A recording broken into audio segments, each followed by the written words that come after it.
जो मनुष्य माने काम्य पदार्थ कामना करिथान्ते सेमाने स्वकर्म अनुसारे जो सब लोक को जाइथान्ते जो उच्च नीच गति पाइथान्ते से सब लोक विषय तुम प्रश्न अनुजाई तुम निकट में वर्णना कली। एबे क्यों प्रसंग उत्थापन करिबी कहंतु। परीक्षित वाच भमुनि त्रिलोक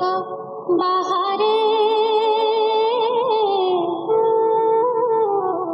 नरक किबा अंतराळे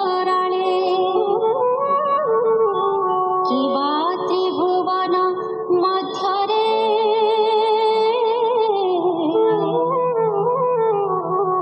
कहिबा सावधाने मोरे सुखवाच से तत्व सुनतु राजन कहन्ति ऋषि समान त्रिजगतर अंतराळ दक्षिण दिगे महिपाळ भूमिर तले जल परे अग्निस्वत सभात हेरे सकल पितृगण जेते स्वगोत्र कल्याण निमन्ते जहि वसन्ति हे राजन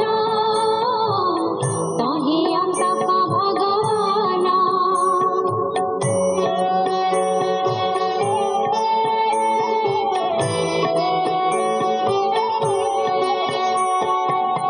अन्ते जीवकु से नियन्ति जमपुरु से दण्ड दन्ति दोष जे कर्म अनुसारी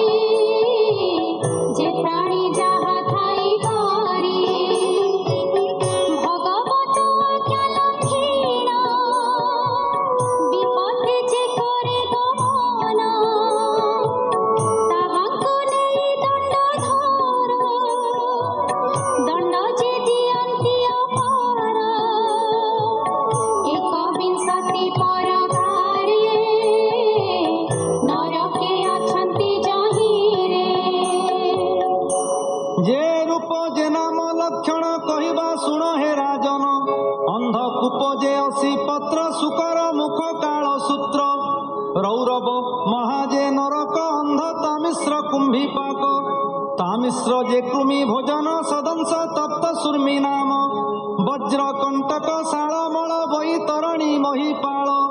प्राणरोध जे विशोषण पुयद सार मेयादन अपरे अविचिराजन लाला भक्ष जे अयपान शूल प्रोतोक्षार कर्दम जबा रक्षो गण भोजन अवट निरोधन आर द्वंद सुख नामे अपर सूचि मुख पर्यावर्तन अष्टविंशति एहु नाम एजे नरक महिपाल विविध जातनार स्थल परस्त्री अपत्य धन जे प्राणी करई हरण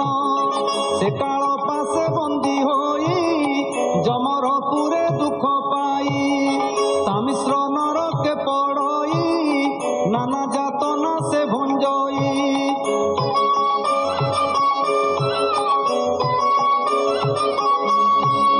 क्षुधा पिपासारे पीड़ित होई से दंडरे ताड़ित नाना तर्जना जे प्रहार जेते जातना भयंकर परम कष्ट पाई तही क्षण क्षण के मोह जाई अंधता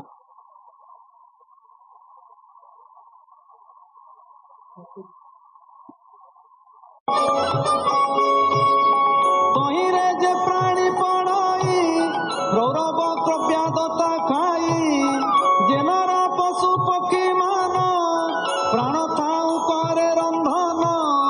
राक्षसु बळी से ही होई कुंभीपा करे से पड़ई तपत तैले ताहार रंधन हुई शरीर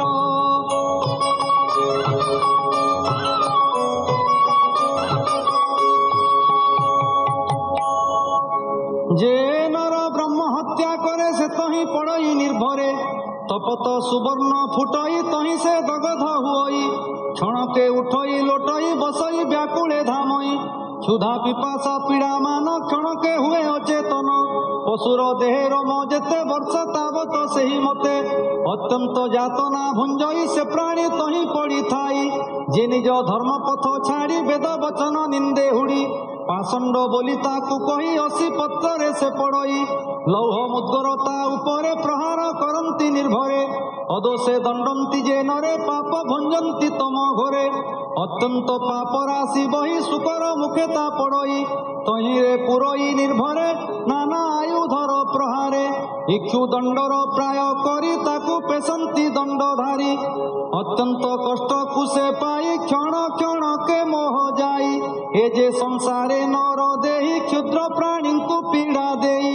হিংসই জ্ঞানহীন মতে সন্তাপ লাভ ইতে মন্তে সে প্রাণী পর লোকে যাই অন্ধকূ পরে পড়িথাই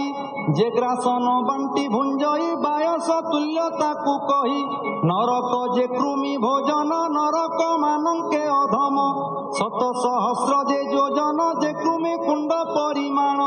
তহু পড়ই সেহু নর উগ্র যাতনার যে ঘর